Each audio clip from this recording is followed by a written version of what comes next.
do work again, Will, because I don't know how much time you got left. And I would, I would love for us to do something before it's Tell me that I don't know. In 15 years in Hollywood, no one in Hollywood has a memory of going to a sold-out Kevin Hart show, there being a line for him ever getting a standing ovation at Hollywood's turned into a hunting ground where fresh talent gets chewed up and spit out. The big names in the industry are looking more like every day, preying on newcomers, essaying them, and then discarding them. Sexually assaulted by Adam Bennett, who was the head of the motion picture department. Describe the feeling to know that there was a monster among us. But people have had enough. Katt Williams and Will Ferrell, who've seen it all, are joining forces to call out. And get this, the list is long and includes names like Kevin Hart, Oprah Winfrey, Barbara Walters, Jerry Seinfeld, Tom Hanks, Steven Spielberg, and Robin Williams. Rumor has it they're about to blow the lid off the whole dirty operation, exposing those who've been wrecking artists' lives. And let's start with the famous TV host known for her rudest questions, Barbara Walters. Well, reportedly, the young artists are never an exception in cases of SA and E, and this was brought to light through Corey Feldman when he appeared on Walters' show. That episode revealed to the people the real potential image of Barbara. In 2013, Corey Feldman took a courageous step by releasing a memoir in which he detailed the mistreatment he and his co-star Corey Haim endured at the hands of powerful men in Hollywood. According to Feldman, these occurred when they were just 11 to 13 years old. Yeah, well, she makes it sound so easy and harmless, I might as well. If my mom's doing it, how bad could it be, you know? Corey Feldman's revelations about the and exploitation he faced during his career, particularly during his childhood years, were not limited to his experiences in Hollywood. He also shared that his struggles with substance A in later life were, in part, a result of the trauma he endured during those difficult years. Like, we did it, we had fun. It was like, we were talking, we were sitting in this girl's apartment. She takes me out driving. She taught me how to drive a stick shift high the first time. And during one of his interviews, he said, "Number one problem in Hollywood was and is and always will be pedophilia." Nobody talks about pedophilia. It's the big C. Corey Feldman's decision to speak out and potentially reveal the names of those who harmed him and Haim. The entertainment industry has long grappled with allegations of mistreatment, especially concerning child actors. Corey has been revealing alleged dark activities within Hollywood from the outset. However, as it became apparent that he was becoming increasingly outspoken, certain individuals within the industry began to suppress his voice, preventing him from further disclosure. One of those individuals was Barbara Walters. You do not want me saying what I'm saying right now. Are you saying that they're pedophiles? Yes. Barbara Walters, renowned for her probing interviews, might have pushed the boundaries in a recently unearthed video clip from an October 2013 episode of The View. During this segment, the seasoned media personality delved into the sensitive topic of Corey Feldman's past experiences. Feldman had appeared on the show to discuss his memoir, Choreography. And that's what you were saying in your book. When you talk to parents, They don't want me here right now. Trust Corey. me. He further went on saying, they would throw these parties where you'd walk in and it would be mostly kids, and there would be a handful of adult men. They would also be at the film awards and children's charity functions. Many observers remarked that Barbara Walters appeared to prioritize Hollywood's reputation over Corey Feldman's allegations of childhood SA during her interview with him. An entire industry. I'm sorry, I'm clear not up. trying You said to. that- I'm just trying to say that it's a very important, serious... The video clip began to gain significant online attention in the midst of the increasing wave of mistreatment allegations against prominent figures in Hollywood, including film producer Harvey Weinstein. Other actors were also sharing their experiences of SH and E in the industry. Numerous social media users rallied behind Corey Feldman's allegations, with many noting that his story was one of the earliest to come to mind when the New York Times and the New Yorker published damning reports about Weinstein. One person among internet users wrote, "I can't believe he didn't stop and just call her out on what she just said. She heard about pedophilia and sided with the pedophiles. Everyone glosses past it. It's the worst part of a horror movie to me, the realization that everyone is okay with the horror happening." The social media community began demanding an apology from Barbara Walters due to the resurfaced video in which Corey Feldman discussed the mistreatment of children in Hollywood. This incident marked just one instance where Walters faced public scrutiny for her interviewing techniques.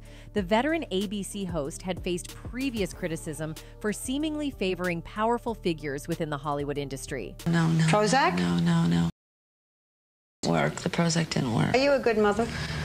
Yes, I'm an excellent mother.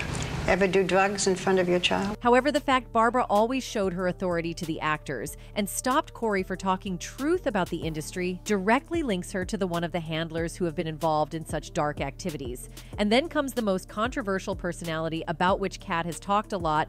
Oprah Winfrey and her actions are totally opposite to what she preaches. Over the years, whispers have circulated about Oprah allegedly having a negative impact on numerous young actresses through manipulation. Despite Oprah's widespread acclaim as the queen of all media, there are moments where she might have faltered, according to Cindy Crawford at least.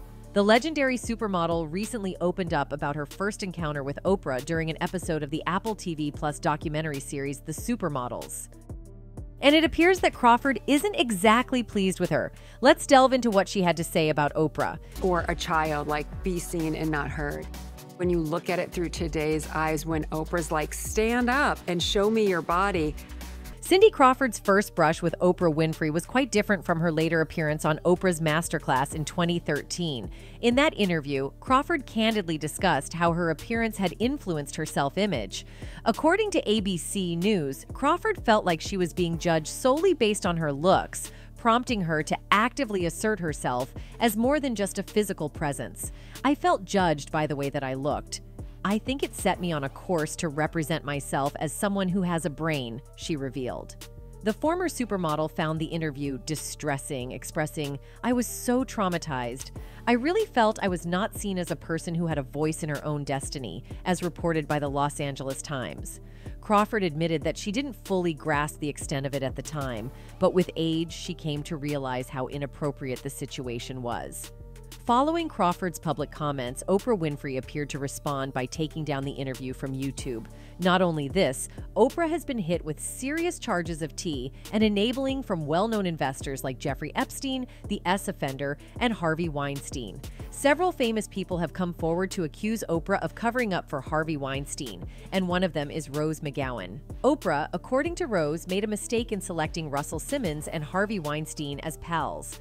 Rose tweeted, "I am glad more are seeing the ugly truth of Oprah. I wish she were real, but she isn't." From being pals with Weinstein to abandoning and destroying Russell Simmons' sick victims, she is about supporting a sick power structure for personal gain. She is as fake as they come, #Lizard. Another person who spoke against Oprah is singer Seal. He also accused Oprah of facilitating Jeffrey and Harvey. The nature of Oprah's allegedly purported relationship with Jeffrey Epstein is currently shrouded in a great deal of mystery. As can be seen from the conversation that has taken place online, many people are under the impression that Oprah was involved in Epstein's choice of victims. There was even the possibility that the Floridian residents who accused Oprah of being a part of an organization that dealt with HT were right in their assertions. Later on, however, Oprah disproved all of these rumors that were circulating on Twitter, saying, "Just got a phone call that my name is trending, and being trolled for some awful fake thing. It's not true. Haven't been raided or arrested," she wrote. "Just sanitizing and self-distancing with the rest of the world. Stay safe, everybody." Despite this, the mystery persisted when Oprah was associated with John of God, a Brazilian self-proclaimed medium who was previously convicted of a felony. John was caught after years of running a spiritual healing center in Brazil. He was later found guilty of abusing many women and sentenced to 63 years in jail for his crimes. When John appeared on Oprah Winfrey's show, and she traveled to Brazil to meet him before he was arrested, Oprah Winfrey claimed to have had a profound experience during their conversation. I wasn't sure would ever happen. One of the most famous spiritual healers in the world rarely talks to anyone on camera. So, there have been these rumors floating around for a while about Oprah supposedly not being so great for some up-and-coming actresses, like she's been messing with their heads or something. Many remember her generous $40 million donation to the Oprah Winfrey Leadership Academy for Girls in South Africa, a school known for its luxurious amenities like a yoga studio and beauty salon. Seize the opportunity, and that's why this is such a victory. Tomorrow, you will hear me doing the dance because In a surprising turn of events, whispers began circulating that just months after the school's grand opening, the dorm matron faced arrest on charges of A-ing several 7th and 8th graders. Oprah reportedly distanced herself from the situation, with rumors suggesting she pointed fingers at the school administration, alleging a cover-up and vowing to pursue justice vigorously. These revelations have harshly spotlighted the darker sides of philanthropy and sparked concerns about how the industry handles serious issues.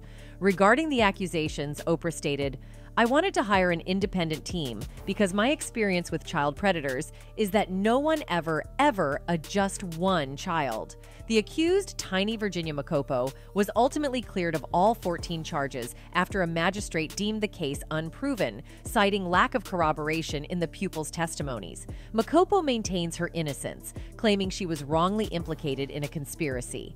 The incident has prompted questions about the reliability of allegations and the necessity for a fair and thorough investigation. According to her, "I do not know what steps I am going to take right now, but life for me for the past 3 years was nothing but hell," she told the Times of South Africa today.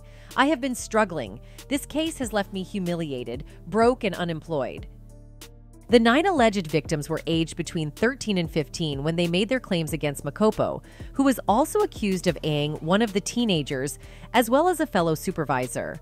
Winfrey had called the allegations crushing, especially because of her own stated history OFCSA, and promised an overhaul of the school. She made her unhappiness with the verdict clear. The first one on the potential list is none other than Kevin Hart, as both Will and Katt have worked with him closely. For someone as prominent as Kevin Hart, it seems like he just can't avoid controversy. People have accused him of being too insincere, presenting a nice guy persona in front of the camera while behaving like a jerk behind the scenes. Everything stopped there. You survived? Yes. You're a liar. Yes. Boss, do you have a home? I make more money on training. Do you have a home? There are also rumors about him ingratiating himself to others to climb the Hollywood ladder, with some even labeling him a Hollywood plant. Just take a look at this video. I've had this, but I've had people throw millions of dollars in my face to do something I didn't want to do. And Kevin's reaction has left many fans puzzled and curious about why he was so eager to stop her from speaking. According to rumors, these are the same people controlling Kevin and many others in the industry. Additionally, Kevin's interactions with fellow celebrities have sparked debates about his behavior. For example, during an appearance on his show, Will Ferrell was subtly warned by Kevin that they should work together soon before it's too late, poking fun at Ferrell's age. Again, Will, because I don't know how much time you got left. And I would love for us to do something before. This joke didn't just fall flat, it sparked a lot of criticism, with people questioning how far Kevin is willing to go for a laugh at the expense of his colleagues. This pattern didn't stop with Ferrell. Early in 2023, Mark Wahlberg was on Hart's show discussing his early struggles in Hollywood. Instead of keeping it respectful, Hart began making jabs about Wahlberg's age, which didn't sit well with him at all. Wahlberg openly criticized Hart for what he saw as ageism, feeling belittled rather than celebrated for his long career. Young guy trying to achieve the success that you have already achieved. You ain't that young. Well, stop with everybody. That's all. You'd think Kevin would take a hint after these incidents, but it happened again with Don Cheadle. What was supposed to be a lighthearted exchange came off to some as Hart mocking Cheadle's age. Although intended as comedy, not everyone was laughing. And me, I'm 56 years old. Damn! I'm sorry. And recently, Katt has also talked about how Kevin is being controlled by some elites. Katt Williams has recently become the focus of headlines, having uncovered some unsettling allegations about the industry's hidden truths. It's widely acknowledged that a select group of individuals wield significant influence in the industry, including well-known figures such as Oprah, Diddy, Steve Harvey, and Tyler Perry. However, the latest reports indicate a new addition to the list, none other than Dwayne Johnson, also known as The Rock. Allegedly, he has been implicated in various nefarious activities alongside these industry power players and is primarily involved in controlling Kevin Hart. The collaborative bond between Johnson and Hart stands out as one of the most lucrative in Hollywood over the last decade. Despite the seemingly unconventional pairing of the wrestler-turned-actor and the comedian, their creative partnership gained widespread acclaim, starting with Central Intelligence. Audiences quickly embraced the unique chemistry between these two performers, resulting in a string of successful collaborations and a consistent output of entertaining content. It's okay, just relax. This is a very common reaction in the therapeutic process. Recently, Kevin Hart hosted a party that raised many eyebrows and further fueled the speculation against him. The event, named the Dirty Money Party, resonated with irony and foreboding. It was a spectacle of excess and camaraderie, leaving many to wonder about the deeper implications and connections at play. We're here, Dirty Money album release party, last train to Paris. It's crazy. I decided to switch scenes. It got too hectic down there. I'm up here in the hot. Moreover, Jerry Seinfeld is also in the list. Jerry Seinfeld and Jessica Sklar seem to have one of the more stable marriages in Hollywood, but their beginnings were quite tabloid-worthy. Sklar had just walked down the aisle with someone else when she began falling for Seinfeld. The pair first met in 1998 at Manhattan's Reebok Sports Club, where Sklar was working out. Seinfeld was instantly smitten and asked her out, apparently unaware that she'd just returned from her honeymoon with Eric Nederlander. Sklar initially rebuffed his advances. "I told him I didn't think this was the right time for me to be involved with anybody," she later wrote in a New York Times piece. But they continued to stay in touch, and eventually she came clean about her married life. Within 2 months, Sklar filed for divorce, describing her marriage to Nederlander as irreparably broken. Soon after, she began publicly dating Seinfeld. Understandably, Nederlander was furious when he saw images of them kissing. He told the New York Post, "I was manipulated, misled, and completely caught off guard by Jessica's infidelity. Jerry and Jessica have no respect for decent values. They deserve each other." What surprised people even more was that a 38-year-old Jerry Seinfeld started dating a 17-year-old. As well as romancing a newly married woman, Seinfeld's questionable relationship history also involves dating a 17-year-old when he was nearly 40. In 1993, the funny man began dating Shoshana Lonstein, a teenager 21 years his junior, after they met on a bench in Central Park. Friend's life revolves around home. They got homework, homeroom, and they want to run away from home and live with their 38-year-old celebrity boyfriend. In May 1993, Jerry Seinfeld spotted a young woman in New York City's Central Park who caught his eye, and he asked for her phone number.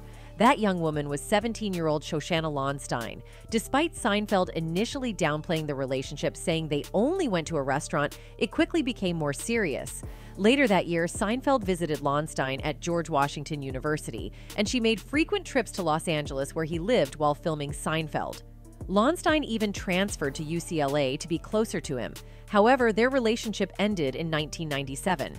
According to Lonstein, she wanted more freedom to run around and play, while Seinfeld was immersed in his demanding work schedule, working 24 hours a day, 7 days a week. Seinfeld insists that their relationship didn't turn S until a year later, around the same time he was grilled by Jock Howard Stern on his show. "So you sit in Central Park and have a candy bar on a string and pull it when the girls come?" asked the host. The comedian argued that Lonstein wasn't as young as everyone thought, adding, "She's not 17, definitely not." Seinfeld was similarly defensive when the subject was brought up in a chat with people. "I am not an idiot. Shoshana is a person, not an age. She is extremely bright. She's funny, sharp, very alert. We just get along. You can hear the click." He later told Playboy, per cheat sheet, "When I like someone, I don't care about her race, creed, or national origin. If I like her, I don't care. I don't discriminate. If she's 18, if she's intelligent, that's fine." Seinfeld went on to reveal that the pair nearly married, but Lonstein's desire to carve out her own career appeared to drive a wedge between them, and that is why people have enough reasons to compare him with Diddy, as he is also involved in mistreating young artists. Then we have Tom Hanks. It seems that Chet has dropped a shocking revelation that appears to validate what many of us may have long suspected. According to him, his iconic father, Tom Hanks, is supposedly operating in secrecy as a behind-the-scenes influencer for the enigmatic Hollywood elite. In a forthcoming tell-all expose that promises to send shockwaves through Tinseltown, Chet appears to have spilled all the details on what it's been like growing up in the imposing shadow of his father's fame. In a sensational expose that has set the gossip grapevine abuzz, Chet has unveiled the stark reality of coming of age in the formidable shadow of his renowned father. Chet seems to be pulling no punches and is explicitly directing his allegations towards Tom, asserting that Tom was preoccupied with pursuing the allure and extravagance of Hollywood's elite circles, all the while seemingly overlooking his own family. Chet's candid confession, cleverly concealed within his self-mastery program video series on his YouTube channel, lays bare the heart-wrenching battles he faced as a young lad, grappling with incessant bullying at school in the absence of a resilient and nurturing fatherly presence. Instead of offering unwavering support to his own kin, Tom purportedly appeared fixated on the pursuit of stardom and cozying up to the influential figures in the glitzy world of Tinseltown. During Tom Hanks's conversation with Jeffrey Brown, where they discussed his debut collection of short stories, the iconic actor also delved into the topic of Harvey Weinstein's past behavior and whether it was an open secret in Hollywood. Tom Hanks asserted that there was awareness among a specific circle of individuals, primarily those engaged in business with Harvey Weinstein. He suggested that numerous women within the industry understood the risks associated with involvement with Harvey and his alleged actions. I think there was knowledge amongst a certain group of people, mostly who did business with Harvey Weinstein. There are countless women who understood that that's what happened. The public found it deeply perplexing that someone could engage in inappropriate behavior with impunity simply because of their elite status and power. Tom asserted that there were individuals who dismissed Harvey's actions as him just being himself, and a pervasive silence enveloped the situation, despite the fact that many women were allegedly being harmed by his actions. People who said, well, that's just Harvey being Harvey. When Jeffrey Brown inquired about the severity of the situation in Hollywood, whether it was isolated to one person or a broader cultural issue, Tom Hanks responded by suggesting that it was more of a culture. He implied that it was something everyone had to acclimate to or accept to some extent, indicating a systemic problem beyond the actions of just one individual. The inappropriate behavior to the point of harassment and predatory behavior. Well, I mean, I think in light of Tom's past behavior, it doesn't come as a complete surprise to some when a video surfaced of him referring to a little girl as baby. This video has been circulating on the internet, leading fans to question why such behavior was tolerated, whether it was intentional or not. Many are also wondering why Tom agreed to participate in such an inappropriate situation, given his public image and responsibility as a role model. What's the secret about Steven Spielberg? He eats babies. Whole babies. Steven Spielberg has managed to navigate controversy throughout his career. Despite facing accusations from colleagues and even family members, he has maintained his reputation. His associations with controversial figures like Roman Polanski, Jack Nicholson, and Oprah Winfrey have raised eyebrows. But some believe this is because he shares similar flaws with them and the broader Hollywood community. The accusations revolve around allegations of inappropriate behavior towards young people involving Steven. The accusations date back to the creation of the Indiana Jones character, where Spielberg and other creators reportedly discussed a 12-year-old girl having an affair with a man 10 years older than her. It got disturbing, with Spielberg suggesting the girl should be older than 22. Later, an allegation against Spielberg himself surfaces, involving Ariana Richards, who starred in Jurassic Park. Richards claims that Spielberg M&A her when she was a teenager, taking away her childhood and causing lifelong trauma. I don't know how I just never put two and two. George Lucas, I just want to talk. Steven Spielberg's association with controversial figures in Hollywood, specifically Roman Polanski. Polanski, a director, was charged with D and having S with a 13-year-old girl in Jack Nicholson's house, where photography sessions often took place. People believe that Spielberg, who was reportedly a ski buddy of Polanski's, may have known about his S perversions. Additionally, there is this Chris Rock's essay questioning Spielberg's friendship with Michael Jackson, who was supposed to play Peter Pan in Spielberg's version of the story. Some accuse Spielberg of being part of a CT ring and covering up their activities with associates like Jackson. 15-year-old in a relationship with a 27-year-old. Robin Williams, a famous comedian, is also on the list. Joe Rogan criticized Robin Williams for allegedly stealing his jokes. Rogan didn't hold back, going full throttle in exposing Williams' supposed tricks and rise to fame. In a discussion with actor Harlan Williams, who claimed to have heard about Robin's habit of pilfering other comedians' material, Rogan, who had apparently been a victim of Williams' joke theft, strongly condemned the late comedian. And I think Robin Williams was so, like, part of that manic sort of style. It's like this constant need to have a bit about anything that you're talking. If you think those were the last of Rogan's words, then you have another thing coming. The seasoned podcaster compared Williams to a vampire who fed off other people's blood and, in this case, sweated to sustain his life. Of course, Robin Williams isn't around to defend himself against such claims, but if you have 2 or 3 people accusing the same person of the same crime, there might be some truth to the rumor. Remember 2 years ago when comedian Joey Kamen also called out Williams for stealing jokes from other comedians? Let me refresh your memory. During his appearance on Marc Maron's WTF podcast in 2022, Joey Kamen alleged that Robin Williams pilfered other comedians' material and paid them off when they complained. According to him, he avoided Williams like the plague because of his penchant for plagiarizing jokes. He recounted one incident where the Mork and Mindy star copied one of his trademark jokes and used it in the hit television sitcom. "I stayed away from the guy," said Kamen. "He used to steal material. He stole my material. He stole one of my bits and did it on the Mork and Mindy pilot. And I got really pissed. And he gave me a check for $300 and told me, don't cash it till Tuesday. I was really angry at the guy." He explained that Williams only plagiarized the material of people he knew he could get away with. He stole jokes from small-time comedians who hadn't hit the limelight yet and were struggling to make it through the thick crowd of comic acts in the industry. So all these alleged allegations against these people are quite serious, because no one knows when you end up like Diddy. That's it for today. See you in the next video. Until then, goodbye.